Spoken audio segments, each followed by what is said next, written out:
Fala galera, tudo bem? Espero que estejam todos bem. Vamos lá para mais um videozinho hoje, tá? Onde a gente vai falar sobre o aeróbio em jejum, certo? Muita gente faz, muita gente tem dúvida, como que faz, se é melhor mesmo que o aeróbico em outro horário, como que funciona, tá? E a gente vai explicar um pouquinho sobre esse tema, tudo bem? Se você está gostando dos vídeos, tem interesse sobre esses assuntos, me segue, se inscreve, ativa lá o sininho para você não perder os vídeos, tá? Lembra aí de, se for aparecendo dúvidas, deixar nos comentários, fechou? Então, meu nome é Henrique, sou nutricionista, estou aqui para ajudar vocês, tudo bem? Vamos rodar a vinheta e bora pro vídeo.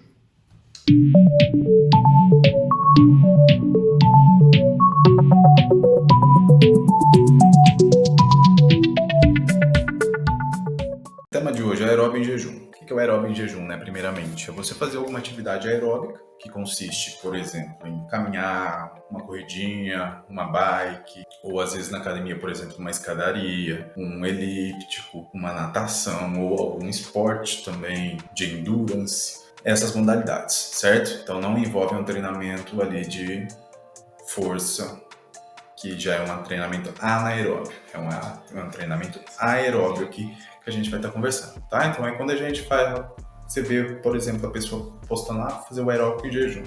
Então geralmente o que? A pessoa vai lá e vai fazer uma caminhada em jejum, ou uma corridinha. Geralmente é isso, tá? Mas pode ser feita outras dessas modalidades, igual eu falei.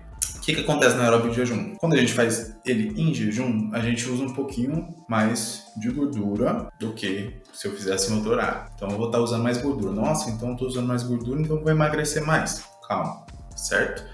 Vamos explicar por que eu uso mais gorduras primeiro aqui no aeróbico de jejum. Durante o jejum, minha glicemia está baixa, tá? Então, por quê, né? É meio óbvio.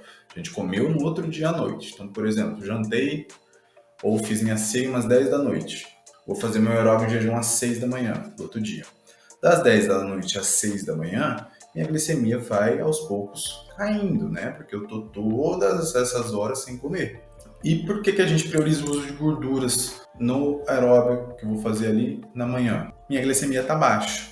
Eu vou priorizar o destino dessa glicose, que já não é muita no sangue, para as células que têm preferência por glicose, só funcionam com glicose, que são neurônios e hemácias, tá? Essas duas células aqui têm preferência por glicose, certo? O músculo, por exemplo, ele consegue metabolizar gordura para usar como energia. O neurônio já é mais diferente, mais específico, e a hemácia também. Então é isso que acontece, certo? Outra coisa, o perfil hormonal muda também, né? Então, com essa queda de glicemia durante essas horas de jejum, vai aumentando o cortisol, o GH, e a insulina vai caindo. Normal, isso acontece sempre, toda noite. Esse perfil hormonal também aumenta a lipólise. O que é a lipólise? A quebra de gordura, tá? A gente estoca a gordura na forma de triglicerídeos, triacilglicerol, que são ácidos graxos e glicerol. Então a gente quebra essa molécula entre ácidos graxos e glicerol. Esse perfil hormonal estimula isso, tá? Então estimula maior quebra dessas moléculas de triglicerídeos em glicerol e os ácidos graxos, beleza? Os ácidos graxos são mobilizados para a mitocôndria, para gerar energia. Eles vão direto ali mais para o ciclo de Krebs mesmo, tá?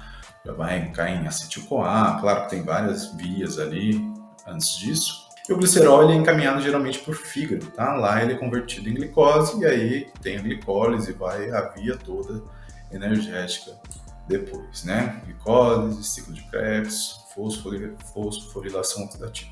Então, durante o jejum, a gente vai o quê? Usar mais gordura e menos glicose, porque a gente quer poupar a glicose, como tinha explicado, no sangue, para cérebro, para os neurônios e hemácias. O jejum vai promover a caída da insulina e a subida do cortisol. E isso também, esse perfil hormonal, tá? Que a gente está vivenciando de manhã, ele aumenta um pouquinho o catabolismo de proteína muscular, que é normal. Esse catabolismo que geralmente ocorre é pequeno, mas é para quê? É para fornecer alanina, que é um aminoácido, para a gente encaminhar essa alanina no fígado, fazer gliconeogênese e transformar ela em glicose para poder também usar a glicose como energia, certo? Então no jejum eu vou estar A glicose que já está pronta, eu vou priorizar ela para cérebro e hemácias, vou quebrar mais gordura, vou pegar o ácido graxo, já vou fazer energia na mitocôndria, não tão rápido assim, tá? E o glicerol vou mandar para o fígado para fazer glicose também. Vou ter um pouquinho de catabolismo muscular acontecendo, isso acontece tudo junto, tá? Não é uma coisa aqui primeiro, depois isso, depois isso. Isso acontece tudo junto. O que muda é o quê? A prioridade que vai acontecer em diferentes cenários, certo?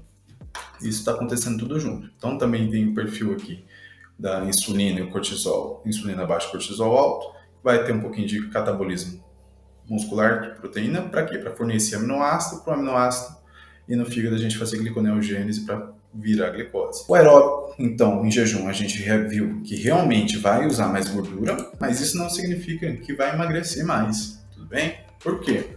Porque vai depender do balanço calórico total diário da pessoa. Por exemplo, nesse exemplo aqui, ó, a pessoa faz o aeróbico em jejum, a ingestão dela é de 2.500 calorias e ela gasta no dia 2.500 calorias, contando o RJ, contando tudo. Você acha que ela vai emagrecer? Não vai, ela está comendo e perdendo a mesma quantidade de calorias. Então ela não vai ter um emagrecimento aqui ou vai ter um emagrecimento bem lento. Agora, a gente tem estudos também com um prazo um pouquinho maior, comparando o mesmo déficit calórico da pessoa que vai realizar um aeróbico em jejum e da pessoa que vai realizar um aeróbico em outro horário, em estado alimentado. Se a gente equalizar o déficit, por exemplo, a pessoa que gastava 2.500 aqui, ao invés dela comer 2.500 também, a gente vai dar para ela comer 2.000. Só que uma das pessoas vai comer essas 2.000 e vai fazer o aeróbico em jejum, e outras vão comer também as 2.000, só que vão fazer o aeróbico em outro horário. O que vai acontecer? 8 semanas viram que a perda de gordura é praticamente igual, tá? Bem similar, certo? Então, não tem diferença significativa para emagrecer ali no curto prazo, tá? 8 semanas é curto prazo ainda, tá? 2 meses. Outro ponto, né? Aeróbico em jejum, a gente tem que avaliar também para quem que a gente vai aplicar. Então, muitas pessoas não se sentem confortáveis em fazer ali o aeróbico em jejum. Tem gente que não gosta, tem gente que se sente mal, tem gente que sente o desconforto, pressão, às vezes dá uma caidinha, alguma coisa assim. Provavelmente, se você tem sobrepeso ou é obeso, tá já em estado de obesidade, vai ser interessante fazer o aeróbico em estado alimentado. Provavelmente você vai sentir um pouquinho de desconforto em realizar ele em jejum. Se não sentir, ok, pode fazer. Por que a gente faz o aeróbico, né? Duas causas importantes que a gente tem quando a gente faz o aeróbico. Uma, é claro, que a gente vai gastar mais energia, então isso vai facilitar a gente emagrecer, porque vai facilitar a gente comer menos do que gasta. Se a gente aumenta o gasto, fica mais fácil comer menos do que gasta, tá? Que é o que está escrito no item 1 aqui. Aumentar o gasto calórico vai facilitar o déficit calórico. E, mais importante ainda que isso, são as adaptações mitocondriais, né, e metabólicas que acontecem com o fato da gente fazer aeróbico ali constantemente. O que acontece aqui? A gente vai produzir mais mitocôndrias e melhorar a qualidade dessas mitocôndrias e melhorar a sensibilidade à insulina também. O que é a sensibilidade à insulina? É a nossa capacidade de resposta à insulina, que é o quê? A insulina chega na célula, se liga, aí ela transloca o GLUT4, que é o receptor de glicose, e a glicose entra para a célula, certo? Esse é um funcionamento correto, perfeito, tá? Agora tem gente que tem uma sensibilidade à insulina meio ruim, então ela não se liga e não faz essa translocação muito bem. Isso está prejudicado. Então a glicose não entra tão fácil dentro das células, entendeu? Essas adaptações mitocondriais, essa melhora em mitocôndria e melhora na sensibilidade à insulina, causa uma maior flexibilidade metabólica. O que é flexibilidade metabólica? Se a gente tiver com mitocôndria boa e bastante, um grande número, uma boa sensibilidade à insulina, a gente tem uma boa flexibilidade metabólica, ou seja, tudo que eu comer, carboidrato, gordura, eu vou conseguir metabolizar bem e rápido. O que ocorre na obesidade, por exemplo, no indivíduo obeso? Geralmente, ele tem pouca mitocôndria, e as mitocôndrias estão meio comprometidas, ele tem a resistência à insulina. Então ele come, ele não consegue metabolizar direito aquela quantidade que ele come de carboidrato, de gordura, isso vai sobrando. E o que eu vou ter que fazer? Vou ter que estocar. Então aí o que favorece o ganho de gordura e vai virando aquela bola de neve, cada vez aumentando mais a quantidade de gordura. Aqui é a explicação: flexibilidade metabólica, capacidade de oxidar a glicose, né, após refeições e gorduras no jejum. Então, tudo que eu comer, é o que eu tinha falado, eu vou conseguir oxidar, vou conseguir utilizar bem o carboidrato e a gordura quando eu comer. As adaptações que melhoram isso foi o que eu tinha dito, né? A biogênese mitocondrial, que é o fato de criar mais mitocôndrias e melhorar a qualidade dessas mitocôndrias, e a sensibilidade à insulina. Ok? Por isso que a flexibilidade metabólica ela ajuda a você manter o emagrecimento, né? Se você tiver com esse encaixe, essa ferramenta metabólica ajustada bonitinha, é difícil você voltar a engordar. Tem que realmente abandonar tudo, tá? Porque aí não é uma saída ou outra que vai te fazer engordar. Por quê? Porque você está queimando glicose e gordura de uma maneira eficiente. Existem algumas estratégias que foram avaliadas para melhorar, para potencializar essas adaptações, que é a biogênese mitocondrial e a sensibilidade à insulina. Fazer o quê? O aeróbico em jejum de uma maneira que eu chegue ainda mais depletado na hora de fazer o aeróbico, tá? Por exemplo, eu faço à noite sprint ou um treino bem pesado de musculação. Para quê? Para eu baixar ao máximo o meu glicogênio. E aí, né, de manhã, eu vou fazer o aeróbico em jejum moderado, tá? Moderado é a intensidade, tá? Então eu não vou correr, eu vou fazer no máximo uma caminhada moderada ali. Porque você vai estar mais depletado ainda de glicogênio, e quando você faz um exercício com glicogênio bem baixo, aumenta ainda mais, potencializa as adaptações mitocondriais, que é a biogênese mitocondrial, e a sensibilidade à insulina. Por quê? Porque aumenta aqui, se a gente for pegar biomolecularmente explicando, né? Aumenta ali a sinalização para MPK e PGC1-alfa, tá? Que tem a ver aí com essas adaptações mitocondriais e a sensibilidade à insulina. A NKID vai para várias vias, tá? Depois que tem a ativação desses dois. Então, resumindo, se você está sobrepeso ou obeso, vai começar a treinar agora. Não precisa querer fazer aeróbico em jejum e tudo mais. Faz o exercício em estado alimentado, tranquilinho, você já vai ter também essas sinalizações, tá? Porque isso aqui acontece em qualquer estágio no exercício, tá? Você consegue potencializar no EJ, mas mesmo fazendo em estado alimentado, você já consegue também esses resultados. Então você que vai começar a treinar agora, ou já treina há pouco tempo, mas ainda está sobrepeso, obeso, é legal você manter no estado alimentado, certo? Não fazer em jejum. Agora, se você já é treinado, tem anos de treino, ou é um atleta mesmo profissional, pode ser interessante a gente usar um AEJ ali estrategicamente para melhorar ainda mais essa biogênese mitocondrial e essa sensibilidade à insulina. Então, no resumo geral, o aeróbio em jejum vai emagrecer mais que o outro? Não vai emagrecer mais que o outro, no curto prazo.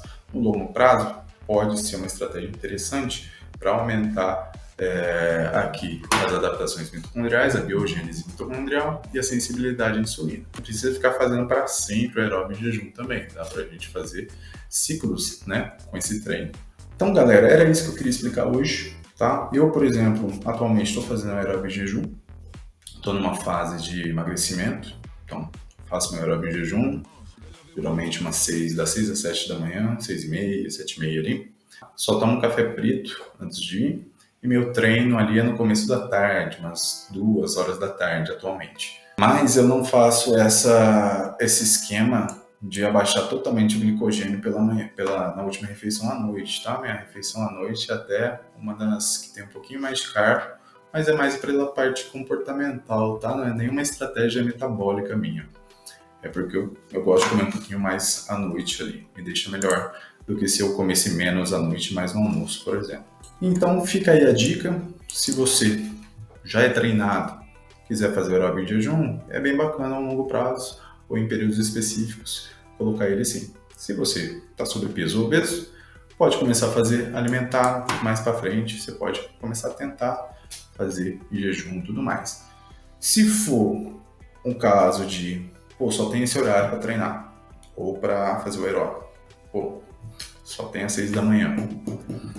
Não consigo comer antes, me sinto mal, passo mal. Aí você pode começar a tentar sim, certo? Mas vai bem aos poucos, vai de leve, pra você ir se conhecendo, avaliando se você dá conta, se você não dá, ok? Nunca tente começar a correr já em jejum, né? Tenta só, pelo menos a caminhada, pelo menos os primeiros dias ali, depois você vai aumentando a intensidade. Na musculação, no fisiculturismo, dificilmente a gente vê pessoas fazendo um aeróbico em jejum de alta intensidade, tipo HIIT, tá? Geralmente é moderado. Então, você vai ver, pega lá vídeo do Cariani, dos caras lá, aeróbico em jejum dos caras, a maioria das vezes é sempre a caminhadinha ali, às vezes eles pegam a esteira, dão uma erguidinha, né? Faz um inclinado um pouco, mas dificilmente você vê um treino de alta intensidade, um HIIT, alguma coisa assim. Ok? Mas pode ser feito, tá? É uma estratégia também. Mas para pessoas treinadas ou atletas, tá? Muito cuidado. Se você tem interesse em conhecer um pouquinho mais do meu trabalho, tem interesse em ter uma abordagem, uma ajuda para incluir o aeróbico jejum, para ajeitar a sua dieta, seu cardápio, para melhorar ainda mais essas adaptações que a gente viu aqui, entre em contato comigo. Você pode acessar meu site, você pode achar meu perfil no Instagram, tá? henriquemonteiro.nutri, certo? E trabalhar junto comigo aí, tenho certeza que você vai gostar, tudo bem? Então, se gostou do vídeo, não deixa de dar um like, tá? Se você conseguiu aprender um pouquinho, se eu te trouxe de alguma forma algum conhecimento, beleza? Que ajuda bastante a gente, incentiva um pouquinho também, tá bom? Então era isso que eu queria para hoje, muito obrigado a todos. Dúvidas, manda nos comentários aqui que eu vou estar respondendo, tudo bem?